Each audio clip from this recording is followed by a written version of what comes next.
Pelajaran kita, pelajaran yang ketiga, judulnya adalah hidup dan mati. Ini merupakan salah satu perkataan Paulus yang paling populer, di mana Paulus mengatakan bahwa hidup adalah Kristus dan mati adalah keuntungan. Kita hanya bisa menang melawan iblis kalau ada backingan kita, yaitu Yesus Kristus yang terus kita andalkan. Itu kalau menurut saya. Jangan sampai orang hidupnya sudah bagus, apa segala, selalu ketika hidupnya mengatakan begini-begini, tetapi ketika dihadapkan kematian, membeli juga dia, karena dia tidak berani menghadapi kematian itu. Jangan, dia di dalam menghadapi kematian sepadan, sehingga orang bisa melihat ya, baik kehidupannya memuliakan Kristus, kematiannya pun juga memuliakan Kristus. Dan inilah yang Paulus sebenarnya dapatkan.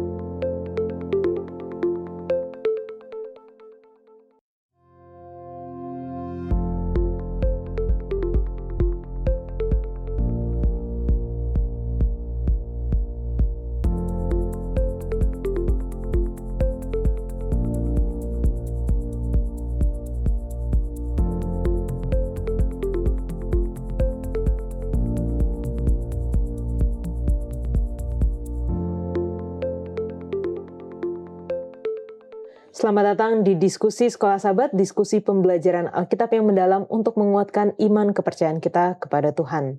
Senang sekali bisa terus menemani pemirsa sekalian di dalam pembelajaran Sekolah Sahabat kita. Dan saat ini kita sudah berada di seri pelajaran yang baru, yaitu mengenai kitab Filipi dan Kolose. Dan kami senang juga untuk menyapa teman-teman yang sudah hadir di studio untuk kita dapat berdiskusi bersama. Tentunya teman-teman yang telah mengikuti program Diskusi Sekolah Sahabat dan telah menuliskan baik kesaksian ataupun komentar di kolom komentar YouTube channel Diskusi Sekolah Sahabat, kita juga rindu untuk menyapa teman-teman sekalian. Yang pertama boleh minta kesediaan dari Kak Nova untuk membacakan. Baik, yang pertama datang dari Manal Washington. Amin, terima kasih untuk diskusi Sekolah Sahabat yang sangat baik untuk kita semua. Kemudian yang kedua dari Eli Karyati. Sangat bersyukur untuk setiap pelajaran Sekolah Sahabat yang sudah dipelajari, semakin menguatkan iman kita untuk terus bertumbuh.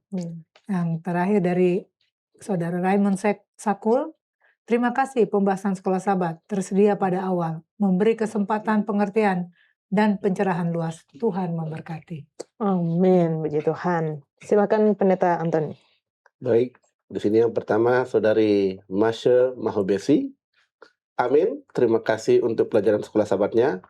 Saya selalu mengikuti pembahasannya yang sangat menguatkan. Salam dari GMHK Jemaat Klademak, Kota Sorong, Papua Barat Daya. Yang kedua dari Saudari Yatin Kukung. Terima kasih. Diskusi Sekolah Sahabat yang sudah membantu saya memahami lebih dalam tentang topik yang dibahas. Tuhan Yesus memberkati Kak Yola dan semua narasumber yang berpartisipasi. Amin. Yang ketiga, dari Saudari Mariati Simanungkalit. Terima kasih penjelasan yang begitu baik, menambah pengetahuan kita.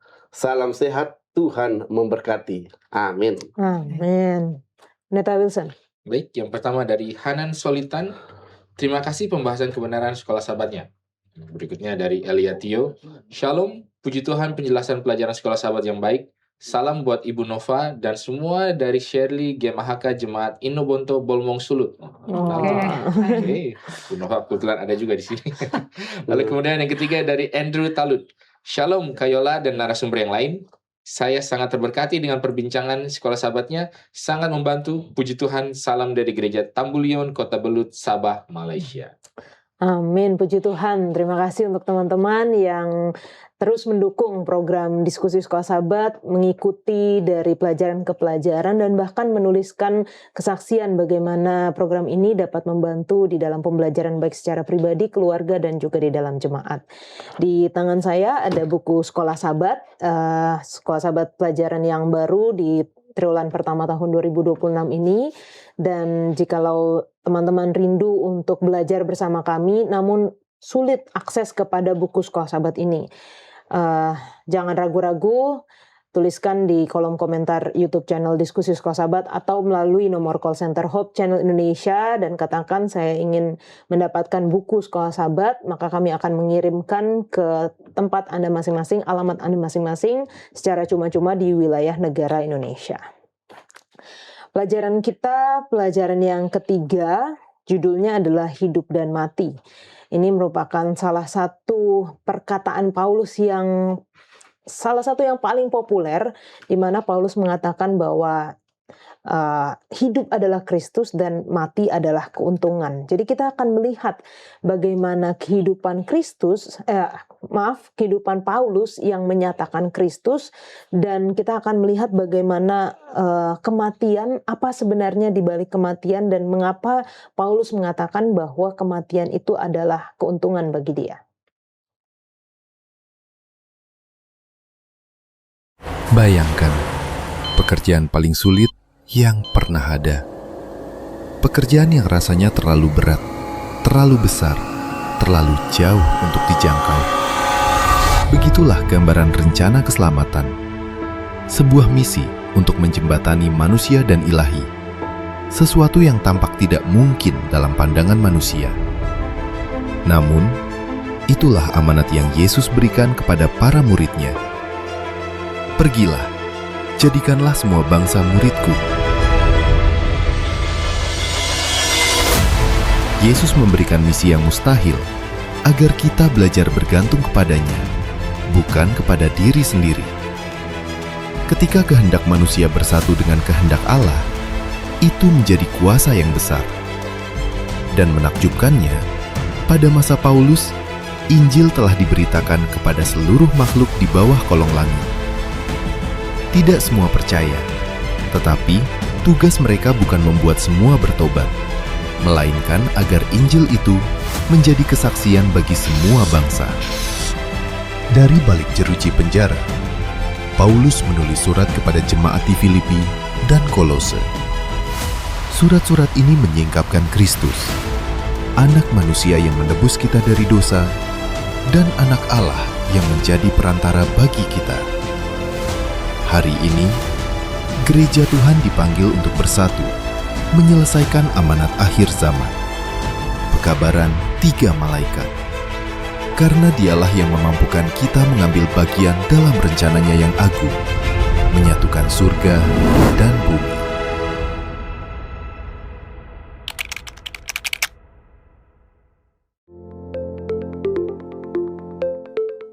Pelajaran ketiga dengan judul Hidup dan Mati. Ayat hafalannya terdapat di dalam Filipi 1 ayat 21. Karena bagiku hidup adalah Kristus dan mati adalah keuntungan. Kita akan membuka diskusi kita dengan doa dibawakan oleh Kanova. Baik, mari kita sama-sama berdoa. Bapa kami yang di surga, Bapa yang penuh kasih kemurahan, kami datang kepadamu pada saat ini. Kami rindu dan mau belajar tentang firman Tuhan melalui pelajaran Sekolah Sahabat, hidup dan mati. Biarlah pelajaran ini bukan hanya sebagai pelajaran, tetapi menjadi peringatan buat kami, menjadi pelajaran buat kami, bagaimana kami harus hidup bagi Tuhan, dan kalaupun kami harus mati, kami juga adalah untuk kemuliaan Tuhan. Berkati narasumber yang ditunjuk, berkati semua pemirsa khususnya, biarlah melalui pelajaran Sekolah Sahabat ini iman kami semakin dikuatkan, dan kami boleh semakin setia sampai Yesus datang nanti. Hadirlah bersama kami Tuhan, tuntun hati dan pikiran kami untuk menerima, mengerti, dan melakukan. Dalam nama Yesus kami berdoa dan mengucap syukur. Amin. Amin. Terima kasih. Berbicara mengenai hidup dan mati, mungkin teman-teman di sini pernah nggak punya pengalaman gitu ya, atau kesaksian berada di dalam situasi antara hidup dan mati nih. Dari Pendeta Wilson dulu mungkin. Kalau saya pengalaman hidup mati mungkin nggak ada yang benar-benar sampai kayak di ujung maut gitu lah ya. Kalau menuju maut mungkin iya, tapi kalau sampai benar-benar di ujung sih enggak. Mungkin kalau satu yang berkesan adalah waktu saya dari tadi kan ada yang dari Sorong nih. Kebetulan waktu itu saya ada pelayanan mission trip ke daerah di Raja Ampat kan, karena dengan teman-teman misionaris lah. waktu selesai acara kan memang kita dibilang, kayaknya saya udah pernah cerita di sini tuh dulu, udah pernah juga ya. Ya pokoknya itulah. Jadi pas kita pulang itu kan badai. Iya. Sementara perahunya perahu kecil, perahu yang cuma lurus gitulah. Jadi kayaknya kapal udah omang-omangnya kayak sudah tinggal tunggu terbalik dan kita hilang gitu ya. Jadi memang pada saat itu benar-benar merasakan bahwa kalau sudah mau jadi ya jadi sudah nggak bisa bikin apa-apa lagi, karena di tengah-tengah laut mau bikin apa lagi gitu. Jadi itu pengalaman kalau yang paling dekat dengan maut yang paling berkesan lah ya. Selain kalau di jalan di naik motor itu sering sekali itu kan. Tapi itu menuju ya. Itu mencari sendiri kayaknya. Oke, terima kasih Pendeta. Kalau Pendeta Antonius? Iya, jadi saya percaya hidup saya sekarang ini oleh karena Tuhan masih mau memakai untuk tujuannya. Karena pengalaman mati ini hampir sudah nggak bisa saya hitung berapa kali. Banyak ya? Banyak kali. Oke. Iya, dan buktinya masih hidup, berarti masih ada maksud Tuhan buat saya secara pribadi. Dan saya secara pribadi pun masih berpikir, apa ya, kenapa masih Tuhan kasih panjang umur. Pernah juga saya dengan teman berboncengan seperti Pendeta Wilson, ini bukan cari maut sebenarnya. Tapi ya darah muda itu masih menggelegar. Jadi bawalah cepat-cepat, hampir tabrak mobil van. Untuk mobil van itu keluar dari pembatas jalan ke pinggir jalan, jadi kami nggak nabrak. Kalau kami nabrak udah mati di tempat itu. Tapi ya itulah perlindungan Tuhan. Pernah juga waktu sebelum join 1000 misionari, saya kena TBC.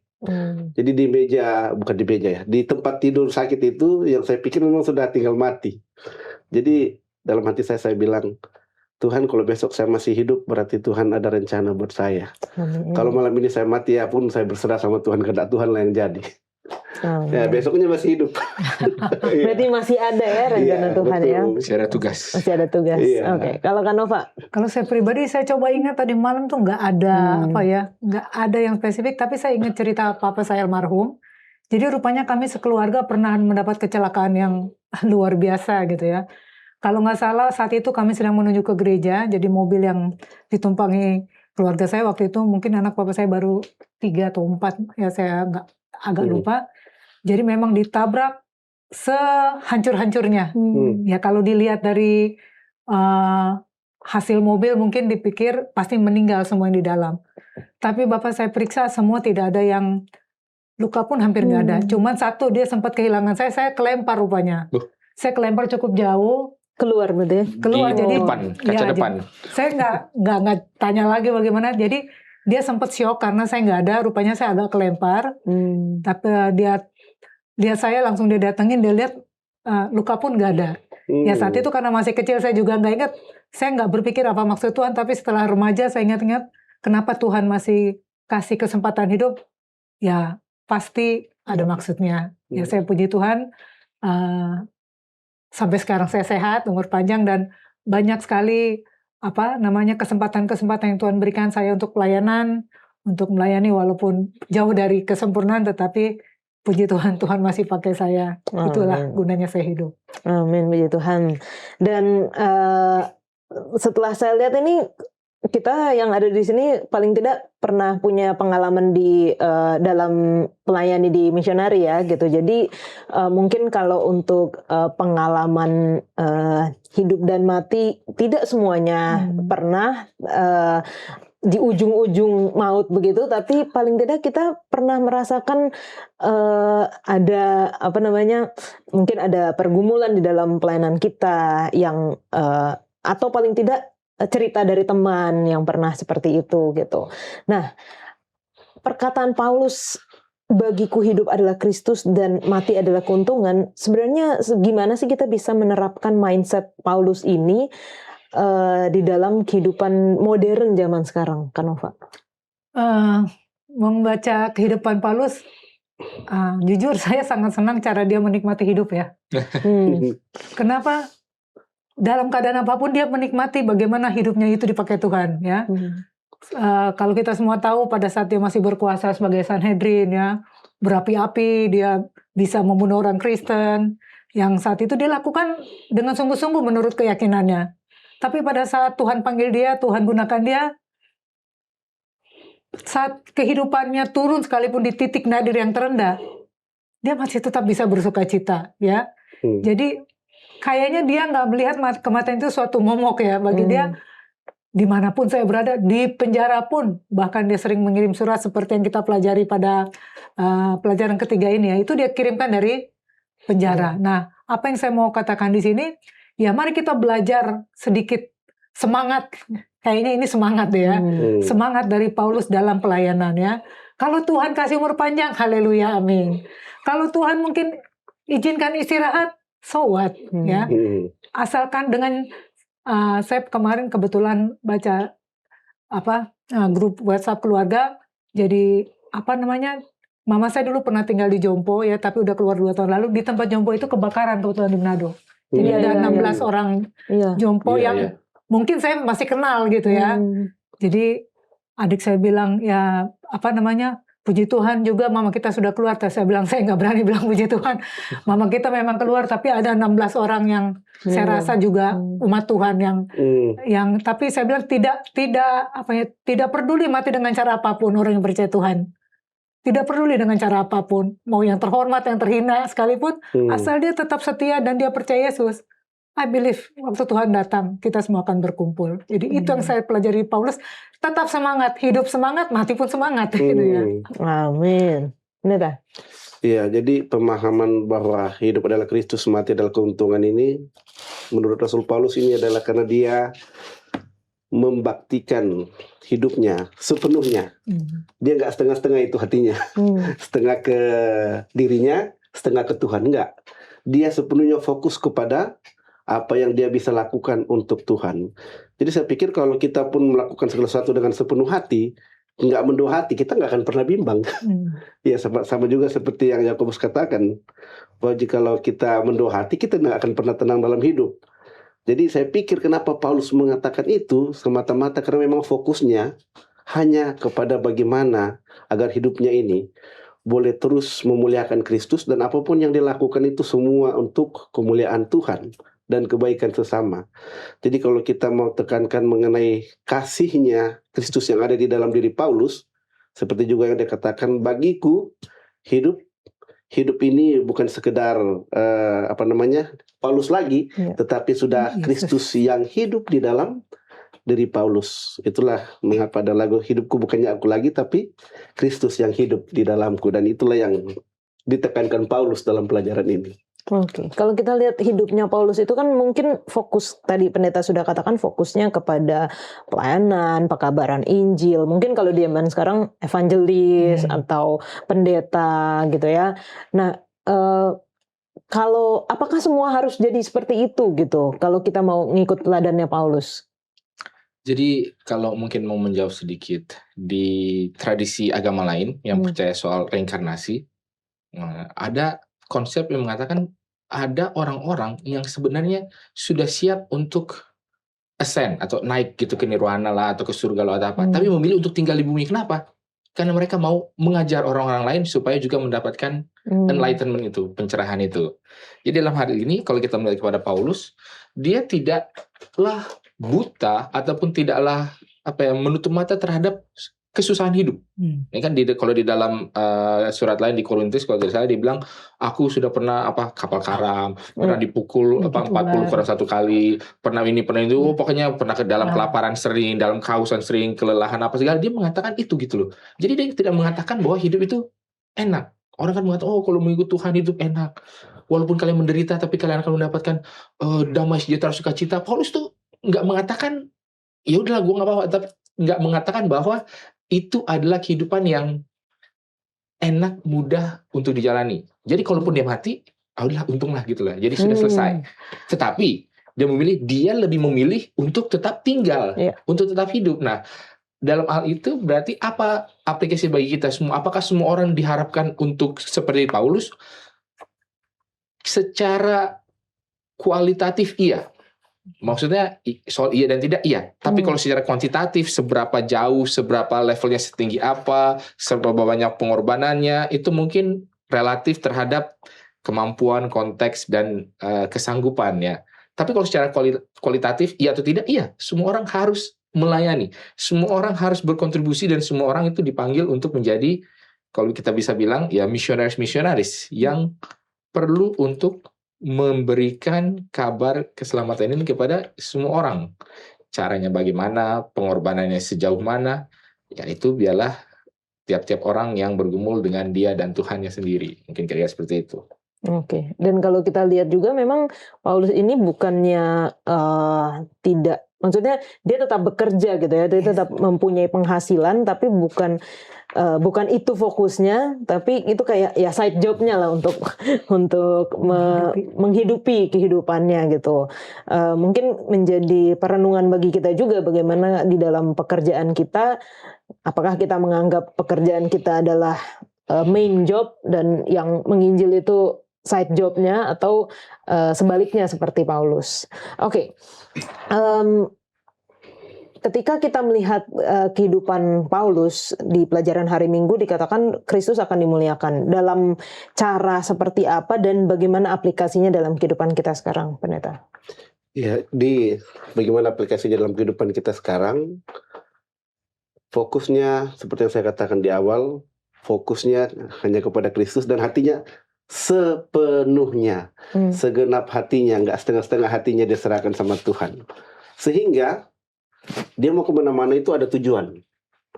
Dia bukan orang yang pergi ke satu tempat tiba-tiba gitu, enggak.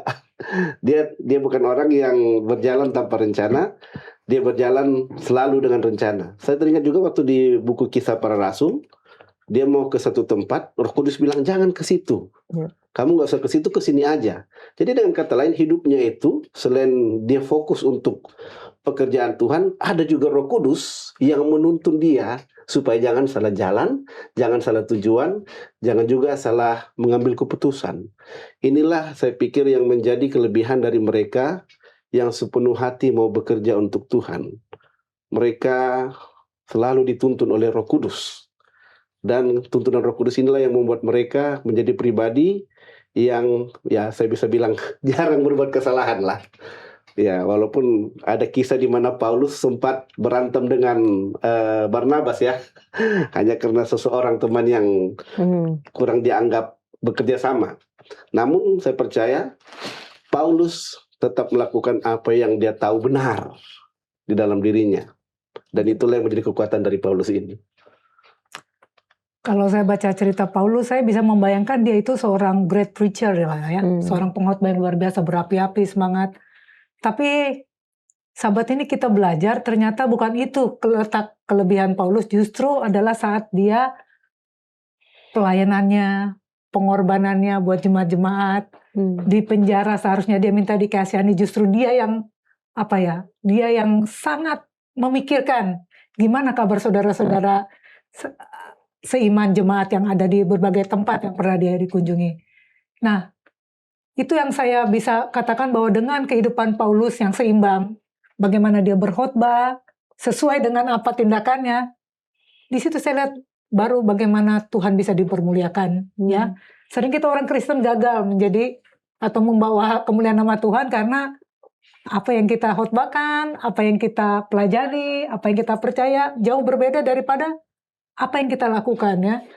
Jadi pelajaran yang sangat indah dikatakan di sini bahwa banyak sekali sekarang kita melakukan hal-hal khotbah yang super gitu ya, pengetahuan Alkitab yang baik, bahkan mungkin program-program yang sebenarnya untuk mencari perhatian, untuk mendapat pujian yang sia-sia Paulus katakan, sehingga nggak ada rohnya tapi sebenarnya kosong ya. Itu perbedaan yang saya lihat dari bagaimana dedikasi Paulus. Dan saya percaya kenapa saat itu perkembangan Kristen begitu maju ya, dalam keadaan yang tidak senyaman sekarang, oleh karena memang Roh Kudus bekerja. Memang Paulus mau digunakan oleh Tuhan. Bagaimana dia tidak mementingkan diri, bagaimana dia tidak mencari perhatian pujian, tapi sungguh-sungguh memelihara jemaat, menguatkan jemaat, harusnya dia yang dikuatkan ya. Tapi saya pribadi belajar banyak bahwa tidak perlu mengasihani hidup kita yang susah, masih banyak lebih susah, dan itulah tugas kita sebagai orang Kristen untuk memperhatikan orang lain lebih daripada diri sendiri. Mungkin kalau kita melihat apa ini maksudnya Kristus dimuliakan. Jadi kalau di dalam bahasa orang pada zaman itu, contoh kasusnya adalah ketika Yesus menyembuhkan orang yang buta dari lahir. gitu kan. Lalu kemudian orang buta itu diadili. Kata-kata daripada orang yang mengadili adalah mengatakan beginian, berikanlah kemuliaan kepada Tuhan, katakanlah apa yang sejujurnya, gitu kan. Jadi maksudnya memberikan kemuliaan itu dikaitkan erat dengan mengatakan kebenaran dan mewartakan apa ya, hal-hal yang memang memberikan pengetahuan, memberikan pemahaman. Jadi sekarang kalau dikatakan Kristus akan dimuliakan melalui kehidupan daripada Paulus, ada satu angle yang bisa kita ambil adalah bahwa ketika Yesus datang, dia kan mengatakan, kamu akan begini-begini, kamu akan menjadi saksiku, aku memilih kamu, bukan kamu yang memilih aku, tapi aku yang memilih kamu. Kalau kamu minum, kamu tidak akan minum racun, kamu tidak akan mati, kamu akan meninggal. Jadi banyak hal yang Kristus katakan. Nah pertanyaannya, kapankah kata-kata itu bisa bukan diratifikasi ya, ditunjukkan bahwa itu benar? Adalah ketika orang memang benar-benar mengambil janji lah, kalau kita bisa bilang kan, janji yang Kristus katakan, kalau kamu begini-begini, aku akan bersama dengan kamu. Nah, karena Paulus itu benar-benar memegang dan menghidupkan dan memang menunjukkan bahwa itu nyata, itu benar, maka kemuliaan itu datang kepada Kristus. Kenapa? Karena dinyatakan bahwa inilah kebenaran itu. Bahwa memang yang Yesus katakan, kalau kamu begini, kamu akan mendapatkan berkat. Iya. Kalau kamu gini-gini, aku akan bersama dengan engkau. Iya. Kalau kamu gini-begini, maka kamu akan kuberikan makan minummu akan kujamin. Iya. Dan itu ditunjukkan di dalam kehidupan daripada Paulus. Makanya kalau kita bilang Kristus dimuliakan melalui kehidupannya adalah dari sisi itu kalau menurut saya. Selain daripada bahwa karena Paulus mencerminkan kasih Kristus apa segala macam, ya ada esensi seperti itu. Tapi kalau saya melihatnya lebih kepada karena Kristus kan memberikan banyak janji, memberikan banyak perintah, memberikan banyak ujangan yang orang pada situ nggak tahu nih ujangan ini ada nilainya nggak sih, gitu kan? Atau cuma omon-omon kalau orang bilang kan. Tapi ternyata Paulus membuktikan tidak, bahwa dia berani untuk hal ini, dia berani menderita untuk hal ini, dia berani maju melawan satu kekaisaran Roma. Nah itulah yang menunjukkan bahwa memang kata-kata Kristus itu benar karena orangnya ini berani melakukan. Tetapi pada saat yang sama, karena ada orang yang berani melakukan, maka Allah bisa menunjukkan kuasanya bahwa ya memang janji yang dia sudah katakan sekarang diklaim oleh Paulus dan memang dilaksanakan. Nah, itu mungkin seperti itu. Oke. Terima kasih pendeta untuk pencerahannya ya. Ini jadi kita jadi semakin mengerti bahwa di dalam kehidupan kita pun ketika kita mau memuliakan Tuhan, selain daripada bagaimana kita hidup kita, perkataan kita sesuai dengan apa yang kita hidupkan, dan bagaimana kita melakukan kebaikan kepada orang lain, tapi kita juga perlu untuk berani mengklaim janji-janji Tuhan sehingga Tuhan dapat melakukan kuasanya di dalam kehidupan kita. Teman-teman jangan kemana-mana, kita lanjutkan diskusi kita setelah yang satu ini.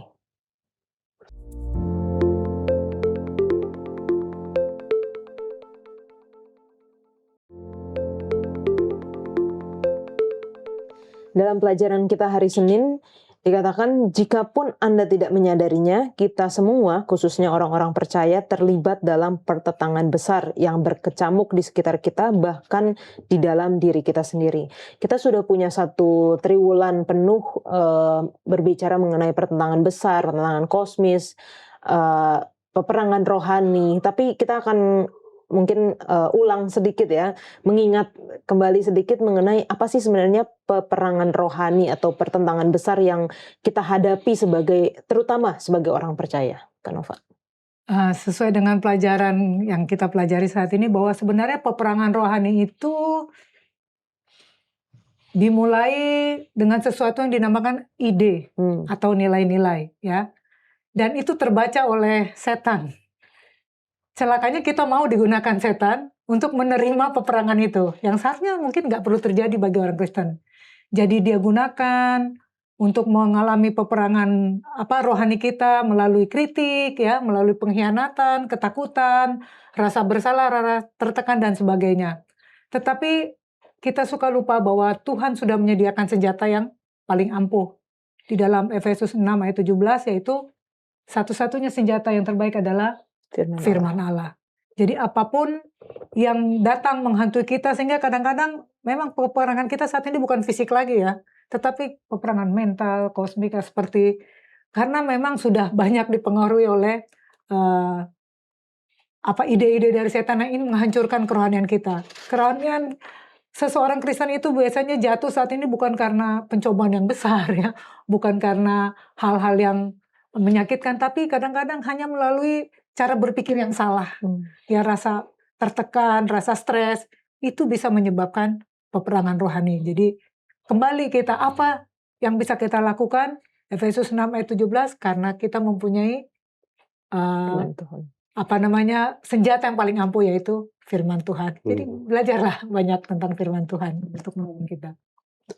Oke, kalau dari saya sebenarnya peperangan di dalam diri itu seperti yang Kak Nova bilang tadi, diawali di pikiran. Iya. Kadang-kadang kita pikir kita nggak bisa kontrol pikiran kita. Tapi sebenarnya kita harus atur apa yang mengatur pikiran kita lewat panca indera kita. Itulah sebabnya mengapa di Ibrani 5 ayat 14 mengatakan bahwa makanan keras adalah untuk mereka yang mempunyai panca indera yang terlatih untuk dapat membedakan mana yang baik dan mana yang tidak baik. Jadi kita harus atur apa yang masuk ke dalam pikiran. Kalau memang firman Tuhan yang menjadi fokus kita setiap hari dan lebih banyak waktu kita luangkan di firman Tuhan, maka yang akan keluar dari ide-ide itu adalah firman Tuhan. Tapi kalau setiap hari kita nonton berita, maka yang akan keluar dari ide itu juga berita. Jadi itu tidak dapat berbanding terbalik. Hasil tidak akan mengkhianati usaha, kan ceritanya.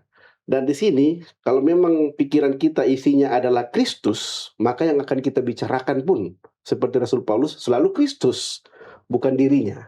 Nah, itu kalau dari saya. Oke. Ya memang kalau menurut salah satu film terbaik sepanjang masa katanya ini ya, adalah bahwa hal yang paling resilience itu adalah ide. Nah, ini ada nih kalau tahu kutipannya panjang. Tapi di dalam kisah itu tentang bagaimana ketika ide itu dimasukkan bukan lagi di level alam sadar, tetapi di dalam alam bawah sadar, itulah yang paling powerful gitu loh. Karena kita jadi nggak tahu lagi kenapa kita berbuat seperti ini. Kita kira kita begini-begini karena pemikiran kita. Tapi bila mana ide itu sudah bisa masukkan di dalam alam bawah sadar, jadi kita nggak merasa bahwa kita dikendalikan oleh sesuatu, kita merasa bahwa ini adalah pilihan kita, padahal itu adalah sudah ada efek daripada apa yang sudah masuk ke dalam alam bawah sadar kita. Dan di sini dikatakan bahwa memang setan itu sering mau menggunakan hal-hal yang seperti itu. Jadi contoh yang paling utama adalah ketika dia menggoda Hawa gitu kan di Kejadian pasal 3 kan, ada sesuatu ide-ide yang dimasukkan secara nggak sadar. Ide apa? Bahwa Allah itu tidak absolut. Ya kan? Bukankah Allah berfirman gini nih, enggak lah kamu nggak pasti mati.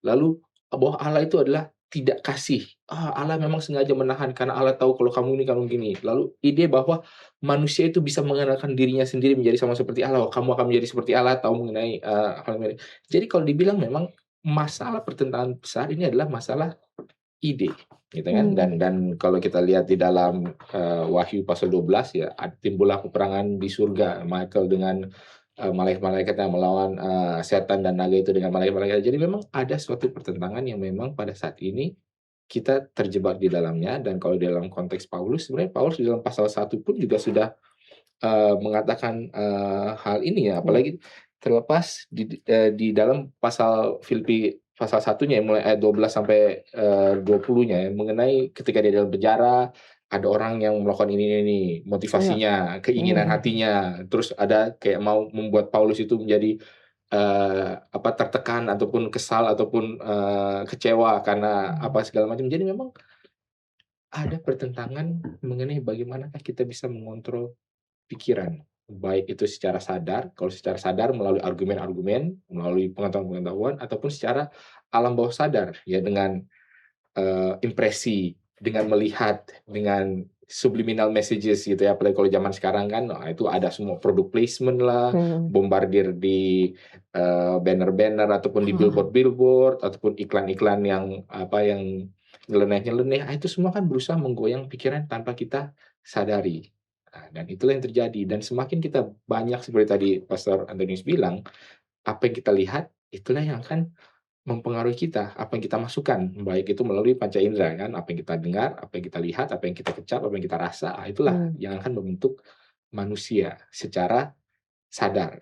Itu baru secara sadarnya. Kalau secara tidak sadarnya, ini Iya. lebih bahaya lagi. Mungkin itu perlu jadi bahan pembahasan juga nih di Hope Channel ini nih.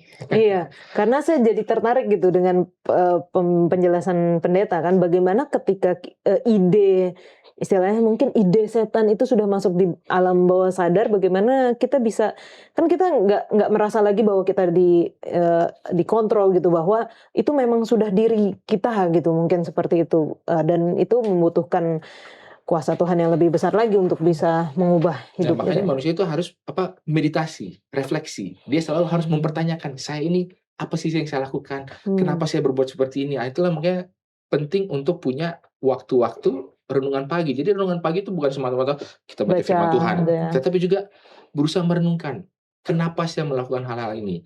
Apakah sebenarnya motivasi saya? Benar nggak sih yang saya lakukan? Nah, itu sebenarnya waktu di mana kita juga harus punya, bukan semata ini saya baca Alkitab 3 ayat, terus saya baca, enggak, tapi perlu ada perenungan supaya alam bawah sadar kita ini juga dieksaminasi ulang. Ya. Gitu. Oke, terima kasih pendeta. Nah, ini pertanyaan yang menarik lagi nih setelah ini, karena dikatakan jika Kristus telah menang di kayu salib dan kita percaya pada Yesus yang adalah juru selamat kita, mengapa dalam realitanya kita masih sering kalah nih? Dan kalah oleh dosa, dan bagaimana caranya supaya kita bisa konsisten menangnya gitu, kan Pak? Ini memang dilema juga Iya. jawab ini ya. Tapi ya itulah yang saya alami, dan saya percaya teman-teman juga banyak mengalami. Jadi hal yang paling dasar adalah kita bergantung sepenuhnya kepada Kristus. Kenapa? Karena dia sudah pernah mengalami bagaimana bisa mengalahkan dosa. Jadi kita percaya Yesus sudah bisa mengalahkan dosa untuk kita manusia. Nah, sayangnya secara jujur ya, kenapa saya sering jatuh dan jatuh lagi? Mungkin saya sebagai manusia berdosa kurang percaya 100% apa benar dosa sudah dikalahkan. Jadi sepertinya saya meragukan kematian Yesus di salib. Ya, dan itu juga menjadi problem buat orang Kristen. Kenapa? Masih banyak orang Kristen yang mencari cara bagaimana supaya selamat sampai saat ini. Ya, masih kutip sana, kutip sini, apa yang harus kita lakukan supaya kita selamat. Masih ragu apakah benar Yesus sudah menaklukkan dosa itu. Itulah yang sering membuat saya khususnya pribadi gagal. Jadi apa yang bisa saya lakukan? Saya harus percaya sepenuhnya bahwa Yesus sudah lakukan, dan is done. Nggak ada lagi cara lain untuk menang melawan dosa selain mengikuti teladan Yesus. Yesus yang sudah menang, kita pegang Yesus. Jangan ragu, nggak ada lagi percaya sepenuhnya kepada guru kita, coach kita, juru selamat kita yang sudah menang di kayu salib. Ada jalan lain? No way. Ya, percaya sepenuhnya. Saya jadi gini, yang harus kita punya sekarang adalah mental sebagai pemenang. Ya, sayangnya kita sering kalah di mental. Ragu nih, kayaknya nggak bisa gue ngelain dosa. Mental kita yang kurang. Padahal kita punya guru yang terbaik, punya teladan yang terbaik, Yesus. Dia sudah menang, dia aja nggak ragu. Kenapa kita jadi ragu untuk bisa selamat? Sekali selamat, dan is done. Yesus sudah lakukan, tinggal kita bagaimana percaya sepenuhnya menyerahkan hidup kita kepada satu oknum yang sudah pernah mengalahkan dosa. Kita serahkan semuanya. Kalau kita sendiri mungkin saya percaya nggak sanggup ya, tapi kita punya Tuhan. Kenapa kita nggak gunakan backingan kita yang terhebat itu? Amin. Iya, jadi apa yang Kak Nova sampaikan tadi mengingatkan saya kepada Yakobus 4 ayat 7 yang mengatakan, karena itu tunduklah kepada Allah dan lawanlah iblis, maka ia akan lari daripadamu. Jadi kata tunduk di sini dalam versi bahasa Inggrisnya submit, berserah kepada Tuhan. Jadi betul yang Kak Nova bilang tadi, iblis itu nggak takut sama kita, dia takut sama backingan kita, dia takutnya sama Yesus. Terus kalau kita coba melawan dia tanpa menyerahkan diri dulu kepada Yesus, atau tanpa minta bantuan dulu sama Yesus, kita otomatis akan jadi bulan-bulanannya. Ya, saya teringat kepada satu cerita, ada anak sekolah, baru masuk sekolah hari pertama, dia langsung dibully sama teman-temannya. Kebetulan bapaknya petinju, badan besar, kekar. Dia pulang, dia lapor ke bapaknya, "Bapak, aku tadi dibully. Bapak boleh gak besok kalau ikut saya ke sekolah dan antar dan bawa saya pulang ke sekolah?" Oke. Besok bapaknya pergi, yang bully itu lari. Pulang baru lihat bapaknya, yang bully itu udah ke samping. Jadi benar, kita hanya bisa menang melawan iblis kalau ada backingan kita, yaitu Yesus Kristus yang terus kita andalkan. Itu kalau menurut saya. Ya mungkin kalau untuk yang mirip-mirip dengan hal itu juga, bahwa kalau dikatakan bahwa kita ini adalah seperti domba, domba ini tidak punya self defense mechanism. Kalau binatang-binatang lain, kalau kata orang, evolusi memberikan elang cakar yang tajam, evolusi memberikan harimau kuku ataupun otot apa segala, taring apa segala. Tetapi evolusi, ya bukannya kita percaya, evolusi tidak memberikan apa-apa kepada si domba ini. Tetapi domba itu bisa kuat karena apa? Ada gembalanya. Nah, di dalam hal itu betul juga ya. Cuma kita ketika kita berbicara mengenai dosa dan menang daripada dosa, ya bagi saya kalau kita tidak paham apa itu dosa, kita tidak akan bisa paham apa itu menang daripada dosa. Dan lagi adalah di setiap level itu selalu ada pushback ataupun selalu ada rongrongan daripada setan. Misalkan kalau di level kita mau menang dari dosa, setan bilang kamu tidak akan pernah bisa menang daripada dosa. Kalau di level bahwa kita sudah menang daripada dosa ini sudah dilakukan, setan akan bilang, ya itulah kamu bisa lakukan itu karena kekuatanmu sendiri.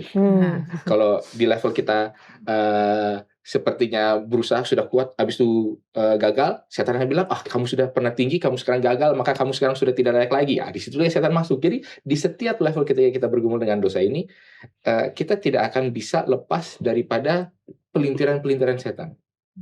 Kalaupun kita gagal dari kita tidak berhasil menang daripada dosa, apakah artinya kita tidak akan selamat? Nah, setan mengatakan tidak akan bisa selamat. Tapi Yesus mengatakan bahwa cukuplah kasih karunia-Ku.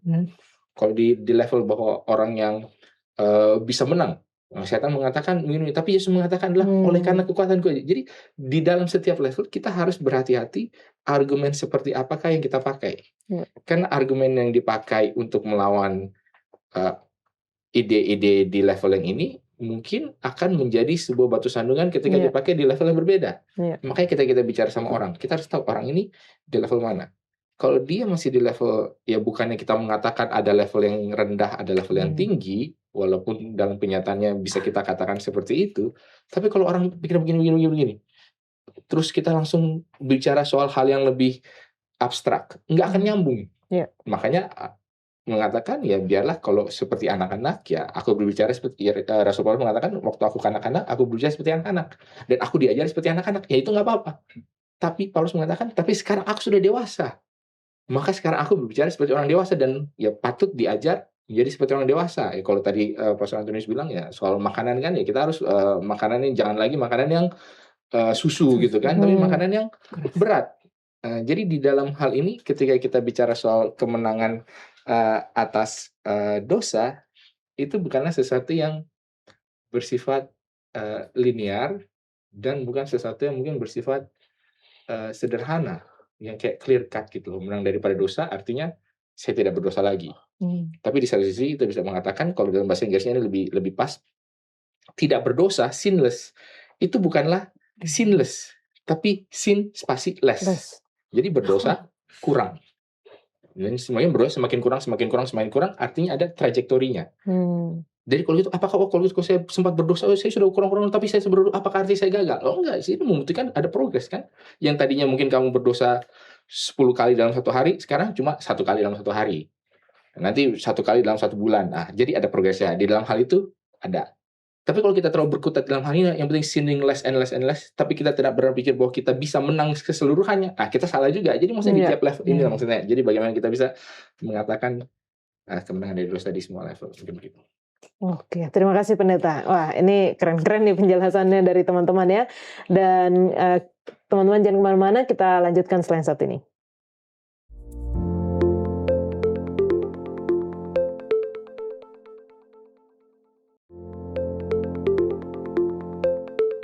Lanjutan dari ayat hafalan kita, hidup adalah Kristus dan mati adalah keuntungan. Paulus katakan, tapi jika aku harus hidup di dunia ini, berarti bagiku bekerja memberi buah. Lalu di ayat 23, aku didesak dari dua pihak. Aku ingin pergi dan diam bersama-sama dengan Kristus, itu memang jauh lebih baik.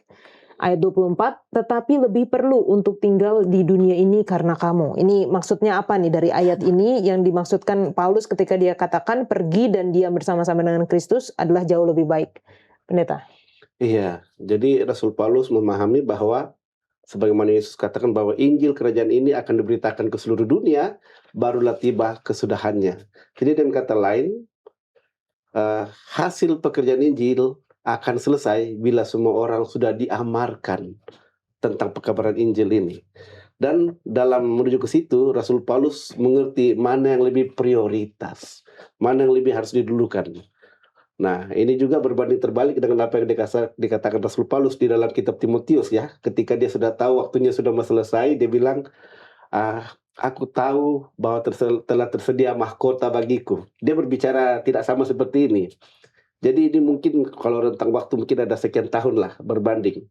Jadi apa yang saya mau katakan, bahwa Rasul Paulus dia tahu persis. Ya mungkin Tuhan memberitahukan kepadanya, atau Roh Kudus sudah memberikan penglihatan kepadanya bahwa kau akan hidup hanya tinggal sekian masa lagi. Jadi selama kau masih diberikan kesempatan ini sebelum waktu kau mati, lakukanlah sebaik-baiknya apa yang perlu kau lakukan untuk keselamatan jiwa-jiwa ini. Dan selanjutnya ketika ini sudah selesai, kau tahu bahwa kau sudah melakukan yang terbaik, sisanya serahkanlah kepada Tuhan. Nah, itu yang saya bisa bagikan. Pendeta Wilson? Jadi kalau di dalam hal ini, kalau dibilang apakah pergi untuk bersama-sama dengan Kristus ya, tanpa kita definisikan dulu itu maksudnya apa lah ya, kita ambil secara ini ya, adalah lebih baik. Nggak apa-apa, sesuatu itu bisa baik. Dan memang ada sesuatu yang lebih baik. Begini ini paling baik begini. Tetapi jangan lupa di dalam kata berikutnya, di dalam ayat 24 yang dikatakan, tetapi lebih perlu. Jadi ada yang baik, ada yang perlu gitu loh. Dan di sini Paulus memang mengkontraskan akan dua hal. Bagi dia, ya mungkin baik bagi dia untuk ya pergi dengan Kristus ya. Mungkin dalam hal ini ya mati atau apa gitu loh, atau diangkat ke surga seperti Elia ataupun Henok gitu ya. Tetapi adalah perlu bagi dia untuk tinggal dan bekerja dan menghasilkan buah. Dan memang ini adalah sesuatu yang menjadi apa ya, pertentangan yang selalu akan ada di setiap orang ketika dia berpikir apa yang harus dia lakukan. Apakah dia harus memilih yang baik atau harus memilih yang perlu. Dan di dalam hal ini menunjukkan kedewasaan daripada Paulus di dalam bisa mengatakan bahwa ya bagi dia lebih perlu untuk tinggal. Karena ada beban yang harus dilakukan, ada hal yang perlu dicapai. Dan ini kita juga tidak bisa melihat apa ya, kita bisa kontraskan ini juga dengan Yesus kan. Yesus mengatakan, oke, jikalau mungkin ini berlalu, biarlah cawan ini berlalu, tetapi bukan kehendakku, melainkan kehendakmu yang jadi. Jadi ada sebuah tension yang setiap orang yang bergumul, setiap orang yang mau bekerja untuk Tuhan pasti miliki tension ini, terlepas daripada baik buruk, perlu ataupun tidak, ingin ataupun tidak, apa segala. Tetapi kita akan melihat dari kehidupannya, pilihan seperti apa yang diambil, dan hasilnya seperti apa. Nah, mungkin itu yang bisa kita pegang. Jadi kalau misalnya kita melihat secara manusiawi ya mungkin normal gitu bagi Paulus untuk mengatakan lebih baik aku pergi bersama dengan Kristus gitu ya. Dalam hal ini mungkin dia mengalami penderitaan, dia mengalami penganiayaan, ya nggak apa-apa juga kalau misalnya aku mati gitu. Tapi apa yang mungkin dari teman-teman juga sudah katakan di awal tadi, kalau masih diberikan kesempatan hidup sama Tuhan, berarti masih ada tugas yang Tuhan ingin kita lakukan gitu. Masih ada mungkin karakter yang harus kita ubah, harus dibentuk. Masih ada hal-hal yang Tuhan ingin lakukan di dalam kehidupan kita. Dan pelajaran sekolah sahabat kita juga menjelaskan mengenai keadaan orang mati yang kita sudah sering sekali bahas gitu ya, bagaimana ketika orang mati mereka tidak mengetahui apa-apa, mereka beristirahat dalam kubur sampai kebangkitan. Jadi mati itu seperti tidur, dan Paulus mengerti sekali bahwa ketika dia mati dia akan tidur, dan sekejap mata ketika dia bangkit lagi dia akan melihat Yesus datang gitu. Jadi sebenarnya kayak nggak perlu, kematian bukan sebagai satu kabar buruk yang perlu ditakuti, walaupun mungkin membawa kesedihan dan duka cita kepada orang yang ditinggalkan, tapi ketika kita memiliki pengharapan, ketika kita orang-orang percaya memiliki pengharapan, maka kita mengetahui bahwa mati itu adalah seperti tidur dan Tuhan akan segera membangkitkan ketika Yesus datang. Kita akan lanjut di ayat yang ke-27. Di sini dikatakan, Filipi 1 ayat 27, hanya hendaklah hidupmu berpadanan dengan Injil Kristus, supaya apabila aku datang untuk melihat dan apabila aku tidak datang, aku mendengar bahwa kamu teguh berdiri dalam satu roh dan sehati sejiwa berjuang untuk iman yang timbul dari berita Injil. Apa sih maksudnya di sini, hendaklah hidupmu berpadanan dengan Injil Kristus, Kanova? Injil Kristus dalam Filipi 1 ayat 27 maksudnya adalah kita hidup sebagai warga negara, ya. Karena kewarganegaraan kita adalah sebenarnya kewarganegaraan sorga, maka cara hidup kita sebenarnya harus sepadan dengan cara hidup masyarakat surga, walaupun kita masih tinggal di dunia ini. Nah, mungkin ada sedikit pengalaman saya pribadi, bagaimana pergumulan saya, ya jujur saya bukan orang yang terlalu sabar, ya. Saya orang yang nggak bisa nunggu lama. Saya orang yang terlalu keras mungkin sama anak-anak saya, ya. Karena saya mau segala sesuatu harus tak. Sampai akhirnya saya pikir bukan anak-anak yang harus berubah, kayaknya saya yang harus berubah. Jadi saya berdoa kepada Tuhan, Tuhan tolong saya ingin menjadi seperti Kristus. Paling tidak di dalam kesabaran, kesetiaan, dan di dalam iman. Itu terus bertahun-tahun saya doakan, saya nggak tahu juga efeknya sampai mana. Sampai akhirnya setelah akhir-akhir ini, saya lupa kapan anak saya pernah bilang, si Mami sekarang udah nggak seganas dulu ya. Gitu kan. Dan anak saya pun yang, ya biasanya korban anak pertama yang jadi percobaan bagaimana kerasnya saya. Dan dia merasa lebih enjoy untuk berkomunikasi dengan saya saat ini, dia lebih terbuka. Ya kenapa? Itu mungkin salah satu hasil dari doa saya minta kepada Tuhan. Karena kalau tanpa kesabaran, mana mungkin saya bisa tiba di surga, ya kan? Masalahnya kecil, hanya butuh kesabaran. Tapi kalau kita baik, itu pasti menghambat saya untuk bisa bertemu dengan Tuhan. Karena tidak ada orang yang apa ya istilahnya, di surga itu semua orang sabar pasti ya. Tidak ada orang yang terburu-buru, tidak ada orang yang marah-marah kayak saya. Saya puji Tuhan bahwa pergumulan doa saya belum sempurna. Tapi ya, saya sekarang bisa menikmati kesabaran lebih lagi. Saya bisa menerima kalau ada yang berbuat salah, bisa lebih sabar sedikit, walaupun masih ada sisa-sisanya. Dan inilah yang Tuhan inginkan kita untuk menjadi warga negara surga, yaitu sesuai dengan Injil dalam Filipi 1 ayat 27. Oke. Dan kadang-kadang mungkin ada seperti orang-orang seperti Paulus yang punya satu titik lalu berubah gitu, langsung berubah gitu. Tapi dalam hal misalnya Kanova gini nggak tahu kapan berubahnya. Yang penting tetap didoakan dan ternyata orang lain yang melihat perubahan itu. Netawisan. Ya kalau kita melihat ayat 27 ini, hidupmu ini hidup yang bukan tadi seperti Kak Nova bilang, ini adalah mengenai hidup yang bersifat publik. Kewarganegaraan kalau dari kata aslinya ya, politeo itu artinya adalah ya ada hubungannya dengan ya mereka sebagai warga negara, mereka harus hidup seperti apa. Jadi kalau sebelum-sebelumnya Paulus itu berbicara mengenai kehidupan pribadinya, dia begini, dia menahan, dia di penjara tapi dia tetap mau hidup untuk Kristus, itu sesuatu yang bersifat personal, inner life atau private life gitu kan. Tetapi sekarang itu mulai dibukakan, oke, sekarang ketika private life-nya seperti ini, makanya hidupmu harus sepadan.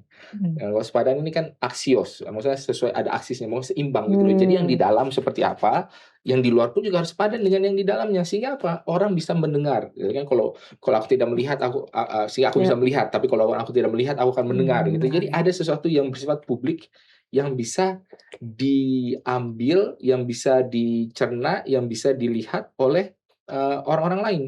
Dan itu memang menunjukkan sebenarnya buah daripada kehidupan daripada Paulus ini. Dan lagi kalau bicara soal kematian kan ya, ada ayat mengatakan kalau sebulir gandum hidup hanya demi dirinya sendiri, maka dia tetap sebiji, tapi kalau dia mati dia berbuah banyak gitu kan. Lalu kemudian ada kutipan dari Tertullian ya kan, yang mengatakan bahwa darah daripada orang-orang martir itu adalah benih gitu ya. Jadi memang ada sesuatu pertumbuhan yang nyata yang harus terlihat Dan di dalam hal ini Paulus mengharapkan kehidupannya, benihnya yang nanti matika ataupun ditumbuhkan akan ditunjukkan oleh pertumbuhan, perkembangan dari kehidupan ya orang-orang yang dia sudah ajarkan ataupun yang sudah dia teladankan.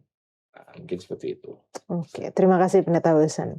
Dan ayat ini juga menyatakan kepada kita betapa pentingnya persatuan ya dalam pemberitaan Injil. Mungkin Pendeta ada yang mau dikomentari? Iya, jadi ayat ini menekankan bahwa walk the talk. Jadi kalau lu bilang A, bikin seperti yang lu bilang. Kalau lu bilang kita harus mengasihi orang, tetapi yang lu lakukan sebaliknya, itu membuat perkataan Injil yang lu sampaikan tidak sejalan dengan apa yang harus lu lakukan. Jadi dengan kata lain, bahwa di dalam pemberitaan Injil ini, apa yang kita katakan harus betul-betul kita lakukan. Jadi kita bukan hanya sekedar ngomong, tapi kita hidupkan.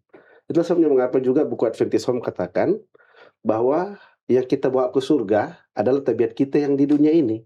Bukan nanti kita di surga baru berubah tabiat kita. Disinilah tempat di mana kita mengubah tabiat itu sehingga gambaran surga itu sudah kelihatan di sini. Ya, jadi kalau mau lebih jauh, rumah tangga atau kehidupan pribadi yang di surga ini, khotbah yang paling luar biasa itu adalah katanya yang well ordered and well disciplined. Apa well ordered and well disciplined? Yang teratur dan berdisiplin. Contoh seperti Kak Nova tadi. Kalau ada anak nggak teratur, nggak disiplin, jadi berang kan. Tapi setelah makin kemari ya, I need to walk the talk. I'm not just going to say it and without doing it. Jadi ketika mereka melihat, anak-anak melihat bahwa betul ya mama bukan sekedar ngomong, tapi dia bikin. Jadi mereka melihat itu, dan itulah yang menarik buat mereka untuk lebih dekat. Dan secara tidak langsung, otomatis Injil itu tersampaikan. Karena itu sudah menjadi bagian dari hidup yang dilihat orang. Seperti Rasul Paulus katakan, kita ini seperti surat yang tertulis. Kemana-mana pun kita pergi, kita membawa Injil itu. Dan inilah yang memersatukan. Kemana kita pergi, orang senang. Kemana kita pergi, orang senang. Tapi kalau kita ngomong, orang nggak mau dengar, ya sudahlah, nggak usah lah. You fail in the first place. Iya. Tapi kalau lu ngomong dan lu lakukan, ya dia benar-benar orang yang melakukan apa yang dia katakan. Kita perlu dengarkan ini, supaya kita pun bisa meniru. Ya, itulah sebabnya mengapa sekarang ini semua produk-produk yang baru atau yang mau dijual, mereka akan cari orang yang banyak pengikutnya. Ya kan? Influencer, YouTuber, atau konten kreator yang banyak followernya. Kenapa? Untuk membuat produk mereka laris. Sebenarnya ini trik penginjilan ya. Kita nggak perlu buang duit banyak, kita cukup bayar satu orang mempromosikan produk penginjilan, maka ini akan terkenal dengan sendirinya. Ya, tapi bukan itu cara yang kita mau pakai.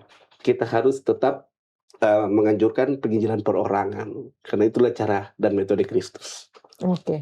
Dan pelajaran sekolah sahabat kita juga menyatakan ada 3 hal yang sangat berkaitan satu dengan yang lain ya. Pekabaran, misi, dan persatuan. Apa hubungan antar ketiganya dan mengapa tidak dapat dipisahkan satu sama yang lain? Pendeta Wilson. Ya kalau kita bilang pekabaran, misi dengan persatuan adalah pekabaran ini adalah esensinya. Jadi apa nih secara konsep? Kemudian misi itu adalah bagaimana cara membawakannya. Apa yang menjadi moral obligation daripada orang yang tahu mengenai hal ini. Lalu kemudian persatuan itu adalah buah daripada hal yang baik ini. Dan itu semua harus nyambung gitu loh, nggak bisa ya kalau orang bilang kan bagaimana kita tahu bahwa ini adalah mangga. Kalau pohonnya adalah pohon mangga ya pasti menghasilkan mangga. Nggak bisa kita jualan ini pohon mangga tapi hasilnya yang keluar ternyata cuma sawo gitu kan ya, mungkin dari luar kelihatan mirip tapi kan rasanya beda, harganya beda, apa segala macam gitu kan. Jadi kalau memang ini adalah sesuatu yang bagus, yaitu ini adalah suatu pekabaran. Pekabaran ini kan tentu harus ada yang bawakan, harus berkembang, harus bertumbuh. Lalu ketika sudah bertumbuh, ya harus ada hasilnya. Apa hasilnya? Apakah memang mereka ini sesuai? Jangan bilang kita pekabaran Kristus yang adalah kasih, kita bagikan, tapi ternyata yang keluar adalah orang itu menjadi bigot, gitu kan, terlalu fanatik. Wah, terserah mau fanatik yang liberal atau fanatik yang konservatif, sama-sama fanatik. Udah pasti salah dua-duanya, gitu kan. Tapi semuanya mengatakan kami ini membawa pekabaran Kristus. Dan inilah misi yang kami bawa. Ya, kalau itu kan pasti tidak sejalan. Ya. Makanya tadi kalau kita sambungkan dengan ayat sebelumnya, ya hendaklah kehidupan berwarga negaramu itu adalah sepadan, seimbang dengan Injil. Di dalam Injil ini ada hal-hal yang mungkin bisa diinterpretasikan, ditafsirkan sebagai hal-hal yang mendukung gerakan liberal. Ada tentang kebebasan, tentang tidak ada struktur hierarki manusia, ya tidak ada pria wanita, tidak ada Jew ataupun Gentile, ya. Orang bilang, oke, tidak ada pria dan wanita. Oh bagus, berarti kawin sajalah pria dengan pria, toh tidak ada pria dengan wanita, kan semua itu sama. Enggak gitu juga. Tetapi ada juga yang mendukung konservatif tentang wah kita harus menurut kepada hukum. Karena hukumlah makanya Allah itu sampai harus memberikan Yesus sebagai korban, karena hukum itu tidak bisa diganggu-gugat. Jadi dalam hal ini ada. Dan makanya kabaran itu harus sesuai dengan misinya, harus diikuti dengan misi, dan harus ada persatuan sebagai bukti, sebagai tanda bahwa ini adalah sesuatu yang memang berasal daripada Tuhan. Oke, terima kasih Pak Pendeta. Waktu kita tidak banyak, Pendeta mungkin bisa berikan kesimpulan atas pelajaran kita sepanjang pekan ini, apa yang penting perlu kita ketahui dan perlu kita lakukan juga, Pendeta. Ya mungkin yang paling penting adalah seperti judulnya dari hidup dan mati, bahwa kehidupan ketika kita lakukan itu harus melakukan sesuatu. Oke. Dan ketika mati juga harus demi sesuatu yang memang sepadan dengan kehidupan itu. Jangan sampai orang hidupnya sudah bagus, apa segala, selalu ketika hidupnya mengatakan begini-begini, tetapi ketika dihadapan kematian, memble juga dia. Karena dia tidak berani menghadapi kematian itu. Jangan, dia di dalam menghadapi kematian sepadan. Sehingga orang bisa melihat, ya, baik kehidupannya memuliakan Kristus, kematiannya pun juga memuliakan Kristus. Dan inilah yang Paulus sebenarnya dapatkan. Jadi jangan pikir, wah dia Paulus ini jadi mau hidup atau mau mati. Dua-duanya dia lakukan. Dia hidup begini, tapi ujungnya mati juga. Ya. Sesuai dengan kepercayaannya. Dan itu yang menghasilkan buah. Menghasilkan pertumbuhan jemaat. Yang juga menjadi inspirasi bahkan sampai kepada zaman kita sekarang ini. Terima kasih banyak Pendeta, terima kasih Kak Nova dan juga Pendeta Antonius. Teman-teman kalau masih memiliki pertanyaan sehubungan dengan pelajaran kita pekan ini, silahkan tinggalkan di kolom komentar YouTube channel Diskusi Sekolah Sahabat dan kita akan membahasnya.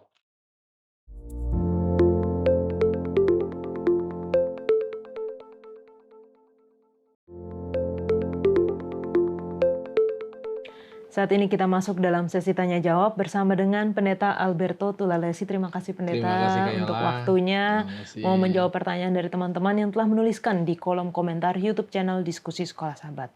Untuk yang pertama ada datang dari Permita Sari. Pendeta, saya sering merasa doa-doa saya banyak yang tidak dijawab Tuhan atau dijawab dengan tidak.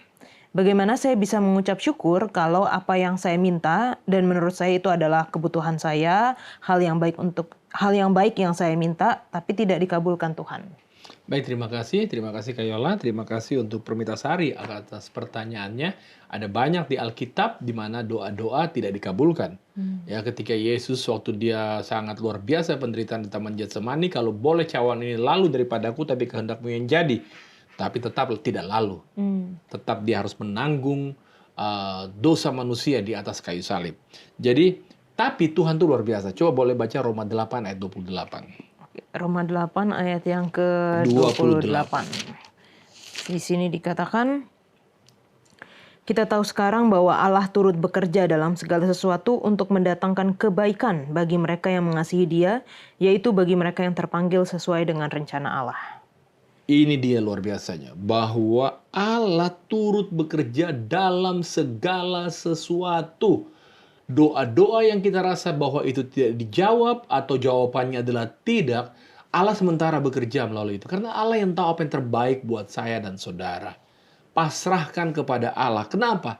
Karena Allah sanggup bekerja. Dia katakan ayat ini bahwa Allah bekerja dalam sesuatu untuk mendatangkan kebaikan bagi mereka yang mengasihi Dia. Saya yakin dan percaya bahwa ketika Allah menjawab tidak terhadap apa yang kita pohonkan, itu adalah untuk mendatangkan kebaikan bagi kita. Sebagaimana anak-anak kecil, ketika mereka melihat sesuatu, misalnya, dia ingin, padahal itu tidak baik buat dia. Maka orang tua tahu bahwa itu tidak baik buat dia, maka orang tua melarangnya. Tapi peranan kita adalah kita harus pasrah terhadap apa yang Allah buat. Mari kita buka Filipi 4 ayat 6-7 karena kita lagi belajar dari kitab Filipi. Filipi 4 ayat 6-7 dikatakan, Janganlah hendaknya kamu khawatir tentang apapun juga, tetapi nyatakanlah dalam segala hal keinginanmu kepada Allah dalam doa dan permohonan dengan ucapan syukur. Damai sejahtera Allah yang melampaui segala akal akan memelihara hati dan pikiranmu dalam Kristus Yesus. Ini dia. Dengan ucapan syukur. Naikkan. Ketika tidak dijawab permohonan kita, tidak sesuai dengan apa yang kita inginkan, tetap kita mengucap syukur. Kenapa? Karena kita harus percaya bahwa Tuhan tahu apa yang terbaik buat kita. Sehingga di ayat yang ke-7 ini dia. Damai sejahtera Allah yang melampaui segala akal akan memelihara hati dan pikiranmu dalam Kristus Yesus. Ada damai sejahtera. Ketika kita berpasrah kepada Tuhan, ketika kita pandai bersyukur dengan apapun yang Tuhan buat kepada kita, ada upah yang besar dalam kehidupan kita di dunia ini, damai sejahtera. Tapi kalau kita menganggap bahwa kita yang lebih tahu daripada Allah, lalu kita mengeluh terus apa yang terjadi dalam hidup kita, hilanglah damai sejahtera itu. Padahal Tuhan rindu kita memiliki damai sejahtera itu. Jadi sikap bersyukur adalah sikap dan perilaku orang Kristen yang Paulus tekankan berulang-ulang dalam kitab Filipi dan juga kitab Kolose untuk kita boleh memiliki damai sejahtera Tuhan itu. Terima kasih Kak Yola. Terima kasih banyak Pendeta untuk penjelasannya. Pertanyaan selanjutnya datang dari Winda W. Jika saya atau keluarga saya mengalami musibah, ada duka cita, bagaimana bisa kami mengucap syukur? Bukankah itu seperti tidak menghargai orang lain, bersyukur dia kena musibah? Baik, terima kasih Kak Yola. Terima kasih Saudari Winda. Pertanyaannya gimana dong? Kalau lagi ada musibah, kalau ada duka cita, syukurin lu. Kan nggak mungkin begitu mungkin ya. Itu ya. Mari kita akan lihat apa kata Alkitab. Roma 12 ayat 15. Roma 12 ayat yang ke-15. Bersukacitalah dengan orang yang bersukacita dan menangislah dengan orang yang menangis. Itu yang Tuhan minta buat kita. Ketika orang bersukacita, jangan kita marah. Tapi ketika orang menangis, jangan kita bersukacita.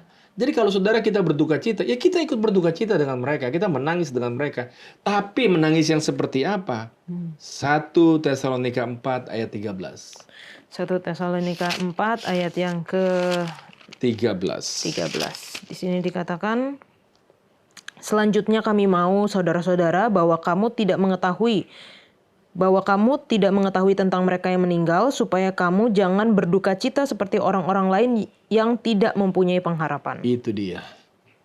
Dan kita bisa mengucap syukur di dalam hal ini. Karena kita tidak akan berduka cita, menangis seperti orang-orang yang tidak punya pengharapan. Tapi kita orang-orang yang punya pengharapan. Dan bersyukur karena Kristus memberikan pengharapan untuk kita akan kebangkitan bagi orang yang telah mati. Jadi, kita ajarkan saudara kita menangis dengan dia. Ya ini saatnya menangis. Jangan saatnya orang menangis kita bersuka cita. Jangan saat orang bersuka cita kita yang marah atau kita yang menangis. Tidak boleh. Kita harus menangis dengan orang yang menangis. Kita bersuka cita dengan orang yang bersuka cita. Tapi di balik itu semua, kalau dia terjadi kedukaan, sampaikan bahwa ada pengharapan dan kita bersyukur karena ada pengharapan kebangkitan orang percaya. Kalau kemarin kita lihat bagaimana ya di dalam Kolose 3 ayat 16, sehingga hidup kita ini akan menjadi berkat bagi orang lain. Kolose 3 ayat 16, hendaklah perkataan Kristus diam dengan segala kekayaannya di antara kamu, sehingga kamu dengan segala hikmat mengajar dan menegur seorang akan yang lain, dan sambil menyanyikan mazmur dan puji-pujian dan nyanyian rohani, kamu mengucap syukur kepada Allah di dalam hatimu. Ini dia. Jadi memang kita harus minta hikmat kepada Tuhan. Katanya, hendaklah perkataan Kristus diam dalam segala kayanya di antara kamu. Jadi perkataan-perkataan Kristus itu akan menjadi bahagian dalam kehidupan kita, sehingga kita akan menolong orang lain yang berduka. Kita juga akan menolong orang lain yang memiliki beban dalam kehidupan mereka, tapi dengan sikap yang positif. Dengan apa katanya? Dengan mengajar dengan segala hikmat, sambil menyanyikan mazmur, puji-pujian dan nyanyian rohani, kamu mengucap syukur kepada Allah di dalam hatimu. Tetap ketika kita menjadi berkat bagi orang lain, untuk membantu orang untuk bertumbuh di dalam Kristus, perkataan-perkataan Kristus ada bersama dengan kita, maka kita akan menjadi berkat bagi orang yang berduka cita, bagi orang yang sementara menangis, kita tolong mereka karena ada punya pengharapan dalam Kristus, sehingga kita akan menjadi berkat, dan hati kita terus harus diliputi bukan dengan keluhan, tetapi dengan ucapan syukur. Terima kasih banyak Pendeta, terima kasih untuk penjelasannya. Teman-teman yang masih memiliki pertanyaan sehubungan dengan pelajaran kita pekan ini ataupun secara triwulan ini, yaitu kitab Filipi dan Kolose, tinggalkan di kolom komentar YouTube channel Diskusi Sekolah Sabat dan kita akan membahasnya. Kita kembali ke studio.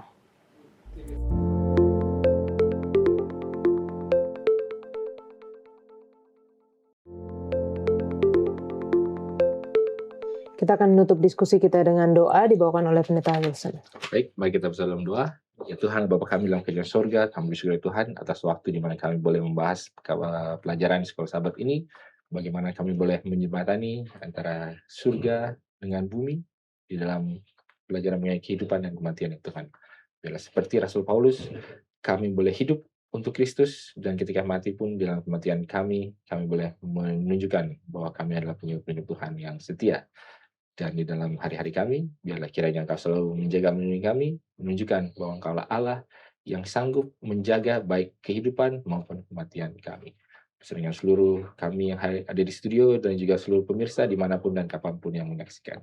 Dan menjadi dalam harapan kami, dalam Yesus kami berdoa. Amin. Amin. Terima kasih Pendeta Wilson, terima kasih Kak Nova, Pendeta Antonius. Kita sudah selesai dengan diskusi kita dan kiranya apa yang kita pelajari, kita mengingat bagaimana kehidupan Paulus yang memberikan buah. Biarlah kehidupan kita juga memberikan buah. Hidup ini adalah kesempatan untuk berbuat baik, kesempatan untuk menurut kepada Tuhan, kesempatan untuk melakukan apa yang Tuhan kehendaki, dan ketika kita dihadapkan kepada kematian, kita tahu bahwa kita telah siap karena kita telah hidup di dalam Kristus. Kita akan belajar di episode selanjutnya. Tuhan Yesus memberkati.